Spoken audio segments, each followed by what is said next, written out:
Hello అండి, అందరికీ praise the lord. ఎలా ఉన్నారు? హ్యాపీ అండ్ హెల్తీగా ఉన్నారా? ఈరోజు మనం బైబిల్ నుంచి కొన్ని వచనాలు చదువుకోబోతున్నాము. మార్కు సువార్త 15వ అధ్యాయము మొదటి 5 వచనాలు. ఉదయము కాగానే ప్రధాన యాజకులను, పెద్దలను, శాస్త్రులను, మహాసభ వారందరూ కలిసి ఆలోచన చేసి యేసును బంధించి తీసుకొని పోయి పిలాతునకు అప్పగించిరి. పిలాతు, యూదుల రాజువు నీవేనా అని ఆయనను అడుగగా, ఆయన నీవన్నట్టే అని అతనితో చెప్పెను. ప్రధాన యాజకులు ఆయన మీద అనేకమైన నేరములు మోపగా పిలాతు ఆయనను చూచి, మరలా నీవు ఉత్తరమేమియో చెప్పవా? నీ మీద వీరు ఎన్నెన్ని నేరములు మోపుచున్నారో చూడమనెను. అయినను యేసు మరి ఏ ఉత్తరము చెప్పలేదు గనుక పిలాతు ఆశ్చర్యపడెను. దేవుడి వాక్యం ఇంతటితో దీవించిన కాక ఆమెన్. ఒక చిన్న ప్రేయర్ చేసుకుందామండి. ప్రేయర్ చేసుకునే ముందు ఒక చిన్న మాటను మీ అందరితో షేర్ చేస్తున్నా. మనకి ఖచ్చితంగా ఏదైనా కావాలి అని దేవుడి నుంచి మనం ఒక అవసరం కోసమో లేకపోతే ఏదైనా అవసరాలు తీరాలని, బాధల నుంచి విడుదల కావాలని అడుగుతున్నాము అని అంటే దేవుడు కూడా దానికి ప్రతిగా ఏదో ఒకటి మనము చేయవలసి ఉంటుందండి.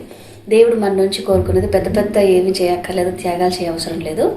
మనము ఆయన మార్గంలో నిలబడి ఆయనకి ఇష్టమైన విధంగా ఆయన చిత్తాన్ని అనుసరించి తెలుసుకొని దేవుడిని ఏదడిగినా కూడా ఆయన మన పట్ల జరిగించడానికి, ఇవ్వడానికి రెడీగా ఉంటారు. ఓకేనా? నమ్మకంతో అడుగుదాము. ప్రతి అవసరము దేవుని ద్వారా తీర్చుకుందాం. ఓకేనా? ఎవరు కూడా కంగారు పడద్దు, టెన్షన్స్ తెచ్చుకోవద్దు. ఒక చిన్న ప్రేయర్ చేసుకుందాం. మీకు ఇవ్వవించండి. దుడువైన దేవా, ఎస్యానికి వేలాది స్థుతులు, స్తోత్రములు తండ్రి. నీవు గొప్ప దేవుడవు నాతో ప్రభా. నాయన తండ్రి, సజీవుడవు అని మేము నమ్ముతున్నాం తండ్రి. మాతో మా మధ్యలో ఉన్నందుకు నీకు వందనాలు, స్తోత్రాలయ్యా ప్రభా. నాయన తండ్రి, నమ్మువానికి సమస్తము సాధ్యమని చెప్పిన దేవా ప్రభా, ఇదిగో మేము నమ్ముతున్నాం. నీవు మా కోసం జన్మించడం మేము నమ్ముతున్నాం, మా కోసం మరణించడం నమ్ముతున్నాం, మా కోసం తిరిగి లేవడాన్ని నమ్ముతున్నాం తండ్రి. అలాగనే ప్రభా, మాతో పాటు ఈ నిమిషం ప్రభా, మాతో నా ప్రభా పరిశుద్ధాత్మ ద్వారా మా మధ్యలో సంచరిస్తున్నావని మేము నమ్ముతూ నీకు ఎంతగానో స్తుతులు, స్తోత్రాలు చెల్లిస్తున్నామయ్యా. నాయన నీవు చదవబడిన నీ వాక్యాన్ని దీవించి ఆశీర్వదించడం, ప్రతి హృదయంలో కూడా నాటి ఫలింపచేయమని ప్రార్థిస్తున్నాం తండ్రి. నేను ఎవరి కుటుంబాల్లో తెచ్చుకోవడం అందుచేత రాజ్యమేలుతో ప్రభా నాన్న తండ్రి, ప్రేమ లేకుండా తండ్రి చల్లారి పరిస్థితుల్లో ప్రభా, గొడవలు అల్లర్లతో ఉన్న కుటుంబాలకు నీ యజమానిగా నిలబడి నీ శాంతిని, సమాధానాన్ని మెండుగా దయచేయమని ప్రార్థిస్తున్నాం తండ్రి. అప్పుల బాధల్లో కూరుకుపోయిన వారికి నేను నీ సహాయాన్ని దయచేయండి. నీ యొక్క హస్తం ఇచ్చి నా ప్రభా వారికి నా తండ్రి ఆ ఊబిలోంచి బయటకు తీసి లేవగిన ప్రభా బలమైన సాక్షులుగా నిలబెట్టి వాడుకోమని ప్రార్థిస్తున్నాం తండ్రి. అనారోగులుగా ఉన్న వారి మీద నీ యొక్క హస్తాన్ని ఉంచండి.